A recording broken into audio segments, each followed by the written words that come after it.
તો ફાઇનલી મિત્રો આપણે આજે આવી ગયા છીએ ભોગા બાજુ ફરવા માટે. એક સરસ મજાનો પલ છે એ હું તમને આજે દેખાડવાનો છું. અને એ પલ ઉપરથી રેલગાડી જાય છે, નીચે ભોગાવો આખો છે. તો તમે બ્લોગને તમે પૂરો કન્ટિન્યુ કરજો તો તમને ખૂબ જોવાની મજા આવે છે. જો અમારી ચેનલ પર પહેલી વાર આવે તો ચેનલને સબસ્ક્રાઈબ કરવાનું જરૂરથી ભૂલતા નહીં તમે, અને સબસ્ક્રાઈબ કરી લેજો. જો બ્લોગ સારો લાગે તો વિડીયોને એક લાઇક પણ જરૂરથી કરી દેજો.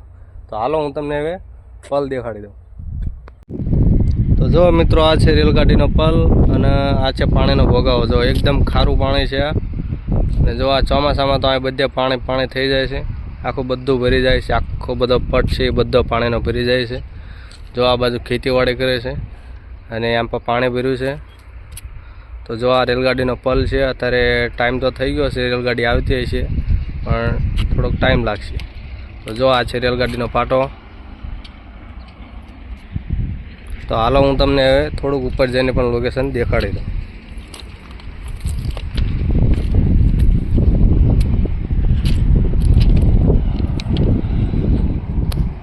જો અહીંનું કંઈક આવું લોકેશન આવે છે, એકદમ સરસ મજાનું લોકેશન છે. આ બાજુ રોડનો પલ છે અને આખું તો બસ પાણીનું જ ભરેલું હોય છે ચોમાસાનું. અત્યારે તો શિયાળાનું ઓછું થઈ ગયું છે પાણી.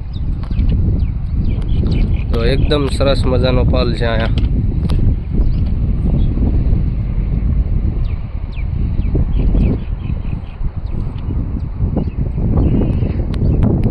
તો જો ઠેઠ બહુ છઠ્ઠા સુધી તમને પાણી જોવા મળે છે. જો છઠ્ઠા સુધી તમને પાણી જોવા મળે છે.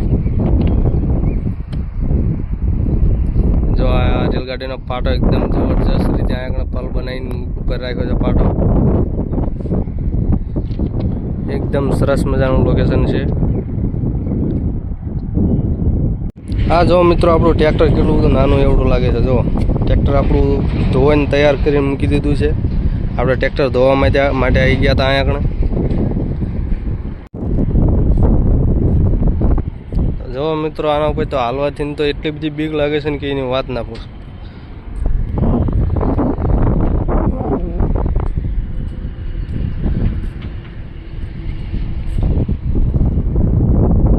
હા જો કેટલું બધું ઊંડું છે અને કેટલું બધું અંદર છે.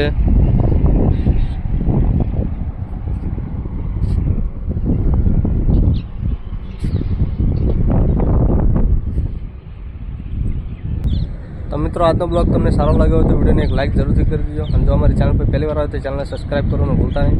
જો આ રીતનું અહીંનું લોકેશન છે, એકદમ જબરદસ્ત જોવાની મજા આવી જાય છે. તો આવી રીતના તમારા બ્લોગ જોવા માટે તમે ચેનલને સબસ્ક્રાઈબ કરવાનું ભૂલતા નહીં.